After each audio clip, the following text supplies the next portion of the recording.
అథ శ్రీమద్భగవద్గీత చతుర్థోధ్యాయః జ్ఞానయోగః.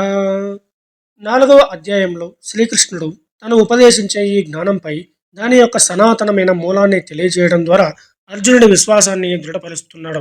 ఈ సనాతనమైన శాస్త్రాన్ని తాను ప్రారంభంలో సూర్య భగవానుడికి చెప్పానని, ఆ తర్వాత పరంపరగా మహాత్ములైన రాజులకు అందించబడిందని శ్రీకృష్ణుడు వివరించాడు. ఇప్పుడు అదే మహోన్నతమైన యోగ శాస్త్రమును తన ప్రియమిత్రుడు భక్తుడు అయిన అర్జునుడికి తెలియపరుస్తున్నాడు.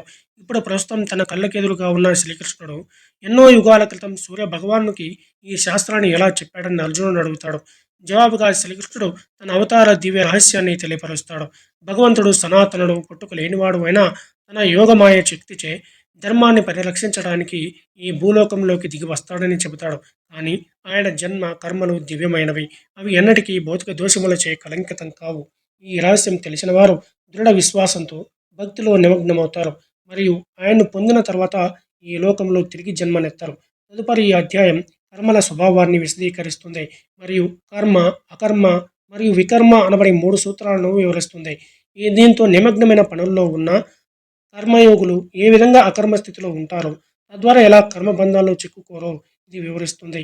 ఈ విజ్ఞానంతో ప్రాచీన మునులు జయాపజయాలతో సంబంధం లేకుండా సుఖ దుఃఖాలను ఒకేలాగా పరిగణిస్తూ కేవలం ఒక యజ్ఞంలాగా భగవంతుని ప్రీతి కోసం తమ పనులను, కర్మలను ఆచరించేవారు. యజ్ఞం అనేది అనేక రకాలుగా ఉంటుంది. అందులో చాలా రకాలు ఇక్కడ చెప్పబడ్డాయి. యజ్ఞం అనేది సరిగ్గా అర్పణ చేయబడ్డప్పుడు దాని అవశేషం అమృతంలా అవుతుంది. అలాంటి అమృతం స్వీకరించినప్పుడు కర్తలు మలిన శుద్ధి చేయబడతాయి. కాబట్టి యజ్ఞం అనేది ఎప్పుడైనా సరైన దృక్పథంతో, సరైన జ్ఞానంతో చేయబడాలి. ఈ జ్ఞానం అనే నావ సహాయంతో ఘోర పాపాత్ములు కూడా లౌకిక దుఃఖ సాగరాన్ని దాటవచ్చు. పరమ సత్యాన్ని అనుభవపూర్వకంగా తెలుసుకున్న ఒక నిజమైన ఆధ్యాత్మిక గురువు ద్వారా ఇటువంటి జ్ఞానాన్ని నేర్చుకోవాలి. అర్జునుడు గురువుగా అతన్ని జ్ఞానమనే ఖడ్గం తీసుకుని తన హృదయంలో జనించిన సందేహాలని ముక్కలుగా ఖండించి లేచి తన కర్తవ్యాన్ని నిర్వర్తించమంటున్నాడు శ్రీకృష్ణుడు.